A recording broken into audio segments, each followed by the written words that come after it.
ध्यान देना, तर्पण आवश्यक इसलिए है क्योंकि आप अपने पितरों के निमित्त जो जल अर्पण करते हैं, अपने हाथ की हथेली से अंगुष्ठ की ओर जो जल गिरता है उस भाग को आपके पितृ ग्रहण करते हैं। कुसा और तिल ये भगवान के शरीर से उत्पन्न हुआ है। भगवान वराह भगवान के रोम से कुश उत्पन्न हुई। अभी अमावस्या निकली, उसको बोलते हैं कुशोत्पाटनी अमावस्या। उस समय कुशा निकाली जाती है। क्यों?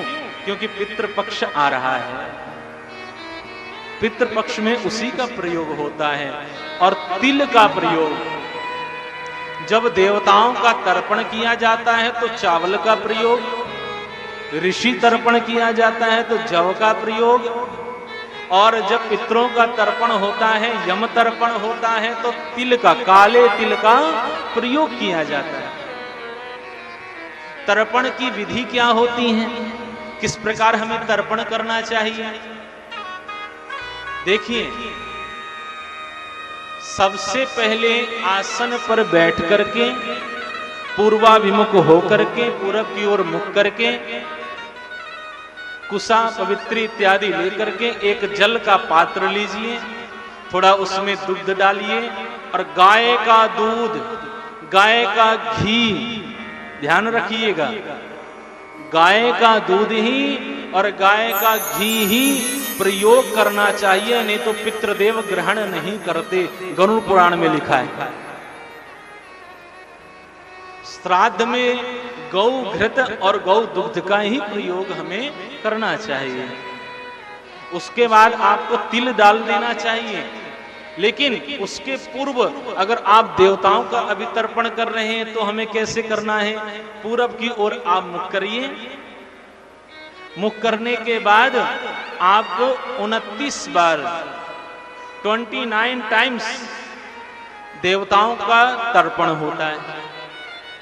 ओम ब्रह्मा तृप्यताम, ओम ब्रह्मा तृप्यताम, ओम ब्रह्मा तृप्यताम, इस मंत्र का जप करते हुए 29 बार देव तीर्थ से आपका वह जल आगे गिरे। ये तर्पण विधि है। इसके बाद आपको क्या करना है? ऋषि तर्पण, ये 10 बार किया जाता है। अभी ये आप करेंगे पूर्वाभिमुख होकर के। इसके बाद आपको करना है उत्तर की ओर मुख, और उत्तर विमुख होकर के, उत्तराभिमुख होकर के आपको जल देना है। किनके निमित्त? सनकादियों के निमित्त। अब जब आप सनकादियों के लिए जल देंगे, ओम सनकस्य तृप्यताम, ओम सनकस्य तृप्यताम, इस मंत्र का जप करते हुए आपको 2-2 अंजलि, कितना? 2-2। तो ये आपने 7 दूनी 14 बार आपने ऐसे जल लेना है, खोल देना है, जल लेना है, खोल देना है।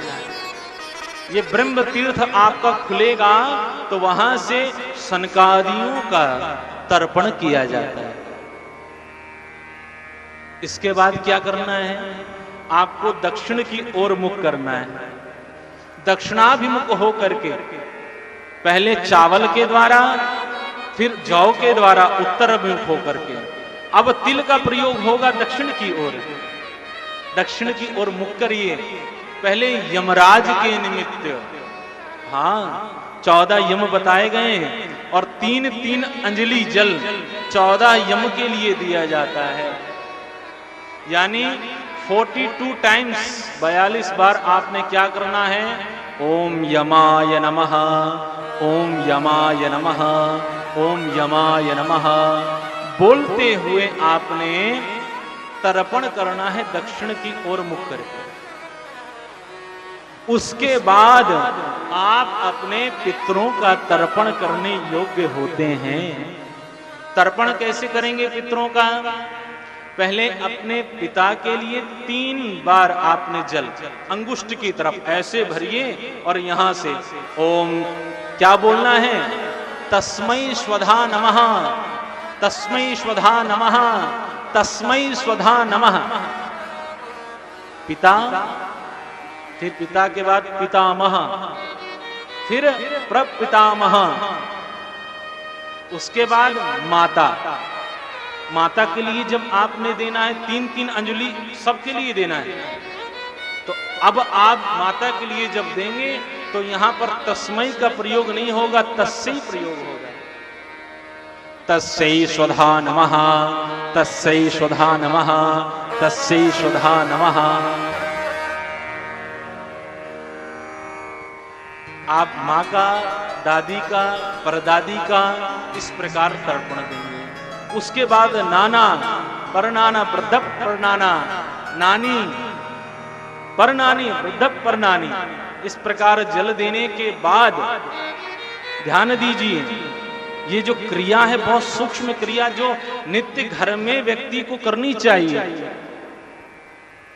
ये पितृपक्ष उत्सव होते हैं पितरों के, और यमराज पितृलोक से आपके पितरों को छोड़ते हैं, जाओ जा करके इस पवित्र पक्ष में जाओ, श्राद्ध ग्रहण करो, जो जो आपके वंशज आपको दें उसको ग्रहण करो। आप तर्पण नहीं करते तो पितृ आकर श्राप दे करके चले जाते हैं और आपके रक्त को, आपके खून को पीते हैं, शास्त्र कहते हैं। तब बीमारी उत्पन्न होती है, कष्ट उत्पन्न होते हैं, क्लेश घर में होने लगता है।